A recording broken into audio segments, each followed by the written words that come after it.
This is another of the Gallop. I did an article in the Toy Soldier Collector about this type of figure, and these are Haida #2 size in their depiction of the Charge of the Light Brigade. I do like having soldiers which come from famous occasions, and I have a sort of three shelf layout of things from history, but this goes on a special shelf on its own because it's pretty much the only Haida figures that I actually have, apart from this rather nice elephant, which also is no longer with me. But this used to be one of the very few toy soldiers which was allowed outside of the toy soldier room.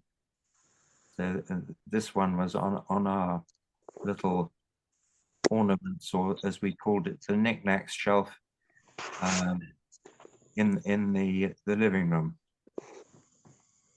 Now this is one of my favorite things which I used to do before I met my second wife. Her name was Mary, the love of my life. When my first wife and I were having children and having arguments, and this is the attic that I retired into when I got tired of arguing.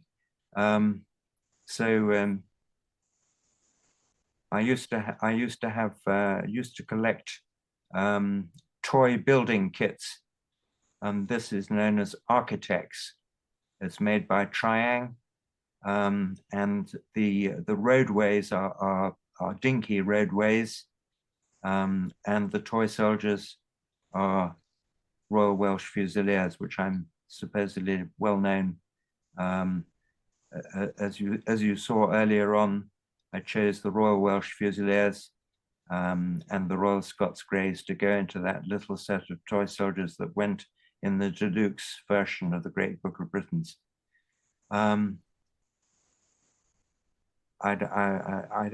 This was about a 20-foot display, and it had sort of, there's a Baco building there, another Baco building over there, and I had some rubber bricks and other things. Another thing which I started out, my first serious collection was plastics. These are Cavendish figures made by Stadden. They're also one of the rare toy soldiers which depicted, I mean, you could call them models. They're that good, but they were sold as toys, and there weren't in those days figures of the 18th century. They were desperately difficult to find unless you went into models, where of course you could get figures of the 18th century, but if you wanted them as toys, there kind of weren't any. These days you can get them, you can get unpainted plastic figures for almost any period you care to mention, but we didn't have that luxury in the old days. This is what kids play with today. I try and keep up to date with a sort of iconic what's around today. Just a few of them, but one has to admit that they're incredibly well made, and they don't crumble like the plastics used to. If you got the wrong plastic and it had too much chalk in it, you had to be awfully careful with them. These ones will bounce quite happily. those ones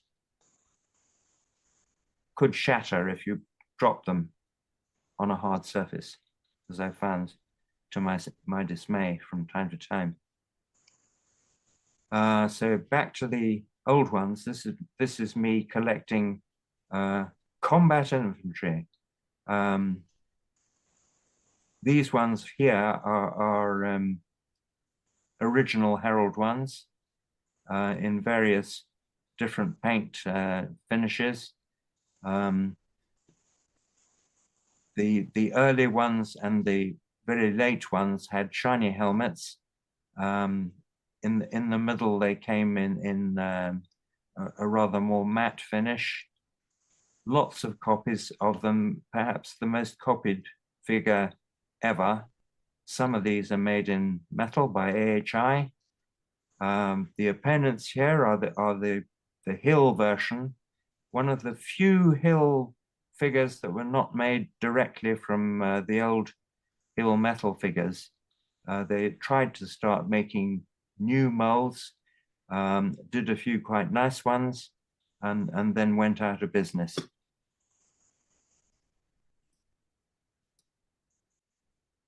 This is a recent. This came from the John Ruddle collection. I've been trying to get one of these Cherry Black Prince figures for about 50 years. So I'm looking forward to taking delivery from the Ruddle collection. My purchases are not yet with me, so I'm looking forward to this one arriving at my front door, which is why it's currently one of my favorites.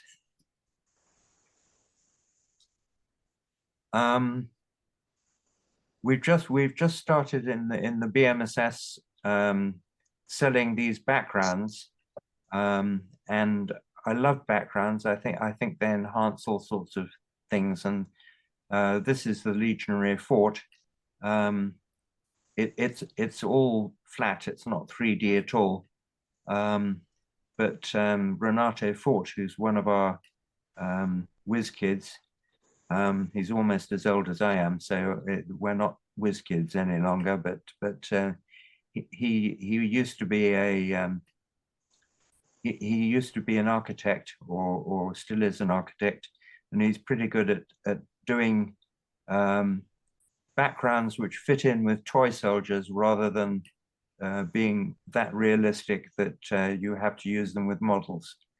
I like backgrounds which fit in with toy soldiers and sort of give you the total toy scenario. And of course, it's with a selection of Britons and one or two other figures.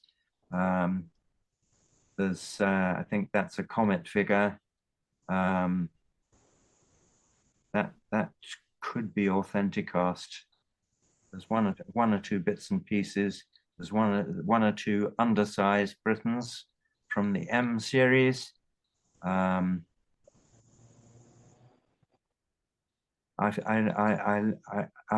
feel that this officer is the from the Detail series is the officer that these charging old Britain's Holocaust figures never had. So he really suits the occasion. Breaking news from Toronto, Canada. Stuart Hesney, longtime editor of the world's premier Toy Soldier magazine, has confirmed that he will be in Toronto on April the 14th to make a public presentation.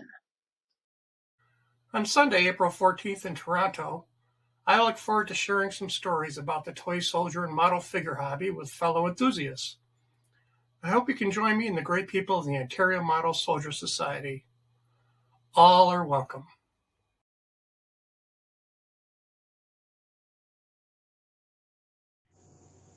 Now, these, in all likelihood, could be Paris office designed figures. They don't fit in with Britain's normal marching figures in any way at all. You can see they're much bulkier, and I am happy to say that this is one of the really rare figures. This one, which I called the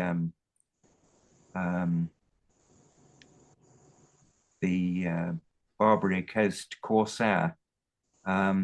It is in fact listed in the Britain's mold for it was found in a list, and it's a Paris office design, and it's an Indo-Chinese figure. It is an Indo-Chinese pirate. And it seems to me quite possible that all these bulky figures which come from the sort of 1912 to 1920 period could have been designed in the Paris office and then added to the Britain's list. I mean, this Indian figure was such a departure from the first Britain's figure. It came in around 1916 and could well have fit. Britain sort of thought that was a bit more modern and adopted it for use in their Indian range, taking it from a Paris model. Don't know exactly. Now, I do quite like modern toy soldiers. This is JBC, I think. This is a guy who basically does background stuff, but he dabbled in figures as well, and I love this road building set. I think we can sort of get in a bit closer here and have a look at the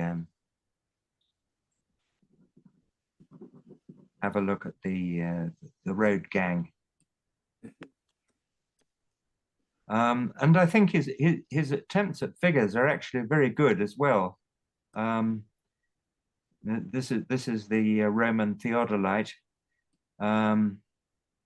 and we've got a small troop of legionaries with covered shields on the march.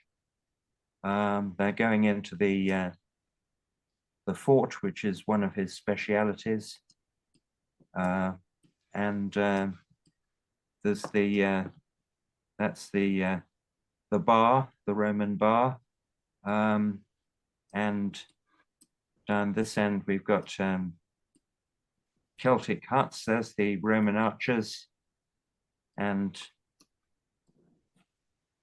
this guy is sort of not very.